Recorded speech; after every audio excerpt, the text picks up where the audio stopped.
अभिषेक यादव जी गोरखपुर से। राधे राधे गुरु जी। राधा वल्लभ श्री हरिवंश महाराज जी, आपके चरणों में दंडवत प्रणाम। महाराज जी, मैं एक स्टूडेंट हूँ। पढ़ाई के दौरान जब दूसरे बच्चों किसी प्रश्न का हल तुरंत कर लेते हैं और हमें उसी प्रश्न को समझने अथवा हल करने में समय लगता है, तो क्या महाराज जी बुद्धि भी क्या प्रारब्ध से मिलती है?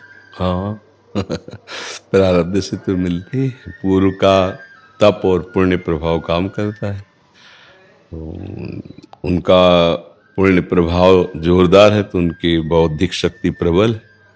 भाई इतने 140 करोड़ जनसंख्या है और सबकी बुद्धि में अंतर होगा। एक जैसी बुद्धि तो नहीं होगी ना। भक्तों में एक जैसी बुद्धि नहीं है, सिद्धों में एक जैसी नहीं है, उसमें भी अंतराय होता है। तो इसलिए तप, भजन, पाप, अधर्म, इनका प्रभाव होता है। तो तप भजन से पूर्व अभी पाप कर रहा है, लेकिन पूर्व का तप और भजन तो बहुत तीव्र बुद्धि होगी। लेकिन वो तीव्र बुद्धि यदि इस जीवन में भगवान की प्राप्ति न कर पाए तो किस काम की। बौद्धिक शक्ति पुष्ट करने के लिए हम केवल प्रारब्ध ही के अधीन न रहें। अगर इस जन्म में हम ब्रह्मचर्य का अधिक से अधिक संग्रह करें, पवित्र आहार करें और भगवान का नाम जप करें, तो भगवत कृपा से बहुत प्रवीण बुद्धि हो सकती है। कालिदास जी के चरित्र में आता है कि वो एकदम, लेकिन जगदम्बा की कृपा हो गई तो या देवी सर्वभूतेषु बुद्धि रूपेण संस्थिता नमस्तस्यै नमस्तस्यै नमस्तस्यै नमो नमः। अम्बा प्रसन्न हो गई तो कालिदास कवि हो गए। ऐसे बड़े बड़े महापुरुषों के भी विषय में आता है। भगवान के लिए एक श्लोक आता है कि मूकम करोति वाचालम पंगुम लंघयते गिरिम यत् कृपा तमहम वंदे परमानंद माधवम। जो सरस्वती को भी बुद्धि प्रदान करते हैं वो श्री भगवान है। सरस्वती जी की भी एक सीमा युक्त बुद्धि है, असीम तो भगवान का ज्ञान है। तो अगर हम भगवान के आश्रित हो जाएं, नाम जप करें और ब्रह्मचर्य का सेवन करें, पवित्र आहार, तो निश्चित बुद्धि प्रवीण हो जाएगी। अभ्यास से। हाँ, नाम जप करो ना तो बुद्धि जैसे जैसे दर्पण है, अब उसमें मल लगा है तो उसकी क्षमता अंदर है, पर मल के कारण खो गई, हमारा प्रतिबिंब साफ नहीं दिखाई देगा। और जे भी मल हटा तो साफ दिखाई देगा ना तुरंत। तो ऐसे ही निर्मल बुद्धि तुरंत ज्ञान प्रकाशित करती है, और जैसे जैसे मलिन होती जाती है वैसे मूढ़ता जागृत होती है।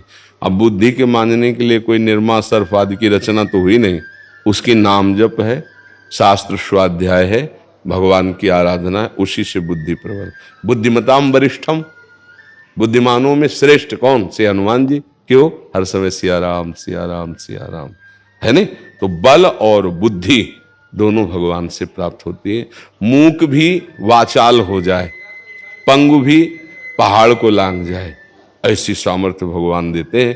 तो मुझे लगता है कि हमें भगवान का आश्रय लेकर नाम जप करते हुए ब्रह्मचर्य का सेवन करें तो जरूर बुद्धि पवित्र हो जाएगी। तो मंत्रों में, नाम में अपार सामर्थ्य है। हम विश्वास करें और शुरू करें। जैसे डॉक्टर पर विश्वास करके दवा लेना शुरू करते हैं तो धीरे धीरे रोग का शमन होता है परहेज के साथ। ऐसे यदि हम संत सदगुरुदेव की बात मानकर नाम जप करना शुरू करें तो निश्चित मंगल हो जाएगा, निश्चित। देखो, एक बार हमको आज के 22-23 वर्ष पहले किसी मंच पे बैठाला गया, सन्यास का वेश था कि आप कुछ बोलिए। तो भगवान की ऐसी लीला थी। तब तक हम ऐसे रहते थे कि जैसे कोई, हम कई बार हमसे पूछा गया कि तुम्हारे वाणी है कि नहीं, बोलना आता है कि नहीं, क्योंकि मौन शांत, अब किसी से कोई मतलब नहीं। अब हमें बैठाला गया कि आप कुछ बोलिए। तत्काल हृदय में कि अगर कुछ बोले तो फंस जाओगे, क्योंकि अगली बार फिर बैठा लेंगे। 2-4 बार नाम कीर्तन करवाया, हम कहा हम अपनी वाणी को विराम करते हैं। तो हंस दिए सब मंच में, क्योंकि एक भी शब्द नहीं बोला। हमको अपना आंतरिक प्रकाश बढ़ाना। और जब देखो उनको बुलवाना हुआ तो अब इतना बुलवा रहे हैं कि देखो 4 बजे से सत्संग 4:15 बजे से शुरू होता है, अभी तक होकर कभी लगे अब 8:30 पौने 9 इसमें बज जाएंगे। भगवान मूकम करोति वाचालम, वो जब बुलवाना, वो जब ज्ञान देंगे ना, तो सब। ब्रह्मा को भी ज्ञान भगवान ने ही दिया है, ज्ञान समुद्र भगवान है। हमें लगता है आश्रित हो जाओ, नाम जप करो और किसी से द्वेष ना करो। कोई कितना भी बुद्धिमान हो, वो एक प्रकृति के ही क्षेत्र में बुद्धिमान, तो तुम परमात्मा से जुड़कर उससे ज्यादा बुद्धिमान हो सकते हो, नहीं हो सकते जी।